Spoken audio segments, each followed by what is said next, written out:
ભક્તિ ત્યારે શરૂ થાય છે કે જ્યારે ભગવાનને મેળવવાની વ્યાકુળતા, આતુરતા હૃદયની અંદર જાગે છે. અને વ્યાકુળતા જાગશે ને તો જ તમને ભક્તિનો આનંદ આવશે, તો જ તમને કીર્તનનો આનંદ આવશે, તો જ તમને નામસ્મરણનો આનંદ આવશે. ગોપીઓની અંદર વ્યાકુળતા જાગે છે કૃષ્ણને મળવાની, કૃષ્ણને પામવાની. કઈ રીતે વ્યાકુળ થવું, કઈ રીતે આનંદિત થવું? તો મોર છે એ વાદળને જોઈ અને ટહુકા શરૂ કરે, મોરને અત્યંત આનંદ થાય. એ જ રીતે ભગવાનનો જે ભક્ત છે એ પરમાત્માને જોઈ ભગવાનની ભક્તિના કારણે એ અત્યંત આનંદિત થતો હોય છે. અમુન્ય ધન્યાનિ દિનાંતરાણી હરે સ્વદાલોક મનંતરેણ અનાથ બંધો કરુણૈક સિંધો હાહંત હાહંત કથમ નયામી.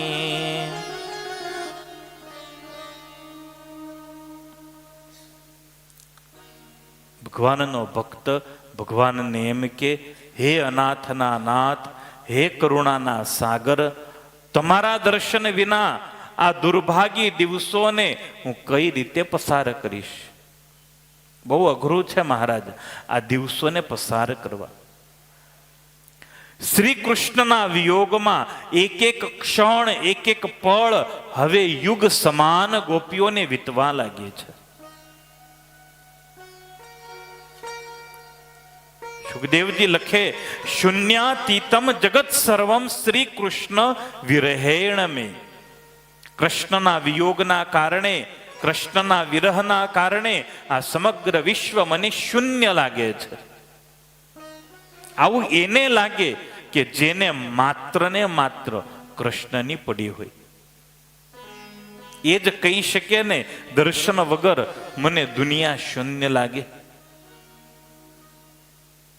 આપણા હૃદયમાં નથી ગોપી જેવી તડપ, નથી ગોપી જેવી આકુળતા કે વ્યાકુળતા, કે નથી આપણને ભગવાનના દર્શન વગર શૂન્યતાની અનુભૂતિ થતી. કઈ વાંધો નહીં, હવે પૂનમે જઈશું, એકાદશીએ જઈશું.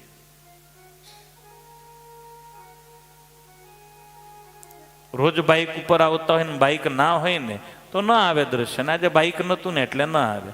તો અત્યાર સુધી બી ચાલીને જ આવતો હતો. એ તો એને કૃપા કરીને બાઇક વાળા થયા, એને કૃપા કરી ગાડી વાળા થયા.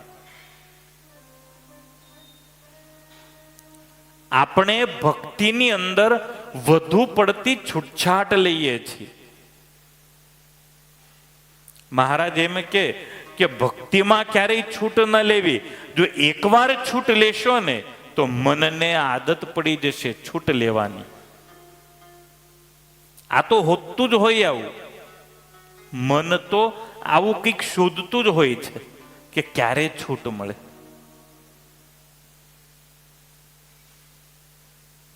દેવેન્દ્રભાઈ સાચું ને? એને ખાલી બહાનું મળવું જોઈએ. પછી ધંધાનું હોય, પછી એને દુકાનનું હોય, પછી એને લગ્નનું હોય.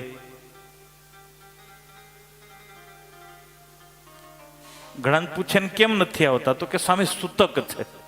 પછી સૂતક પૂરું થાય ને પછી એને યાદ દેવડાવવું પડે કે હવે સૂતક પૂરું થયું છે, એને મહિનો થયો છે. કારણ 13 દિવસમાં એ ભૂલી ગયો હોય. મંદિરનો રસ્તો એ માણસ ભૂલી જાય. મંદિરનો રસ્તો ભૂલી જાય. ગોપીઓને એવું નહોતું. ગોપીઓને કૃષ્ણ વગર આખી દુનિયા શૂન્ય લાગતી. પ્રેમીને કૃષ્ણ સિવાય કંઈ જ ન ખપે. પ્રેમનું આ સુખ, પ્રેમનો આ રસ વિરહના અનુભવ વગર તમે માણી ન શકો. કૃષ્ણ માટે રડ્યા વગર ભક્તિનો સ્વાદ, આસ્વાદ તમે અનુભવી ન શકો. આપણે સૌ ભગવાનના ભક્તો છીએ. છાતી ઉપર હાથ મૂકીને કહેજો કે કોઈ મહારાજ માટે, ભગવાન માટે રડ્યા છે ખરા?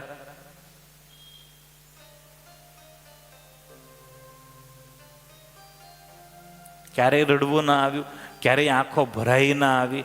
વડતાલ ગયા, ભગવાનને સામે ઉભા રહ્યા, આંખમાંથી એકદમ આંસુડાની ધારા વહેવા લાગી કે અરે રે, 29 દિવસ થયા પછી આજે દર્શન થયા. મમ ગુણ ગાવત પુલક શરીરા. ભક્ત એ છે શબરી કે મારા ગુણ ગાતા ગાતા જેના રૂવાડા રોમાંચિત થાય છે, એ ભક્ત છે. શબરી એ ભક્ત છે જે મારા દર્શન વગર આકુળ વ્યાકુળ થાય. જે રીતે માછલી હોય અને પાણીમાંથી બહાર કાઢો એ તરફડિયા મારે, એ જ પ્રમાણે મારો ભક્ત મારા દર્શન વગર તરફડિયા મારે છે. મારા સિવાય, મારા ગુણો સિવાય એને ઇતર કશાયમાં રસ નથી. એને ઊંઘ ના આવે, એને ભૂખ ન લાગે, એને ભોજનમાં પ્રીતિ ન હોય, જેને ભજનનો આનંદ ચડ્યો.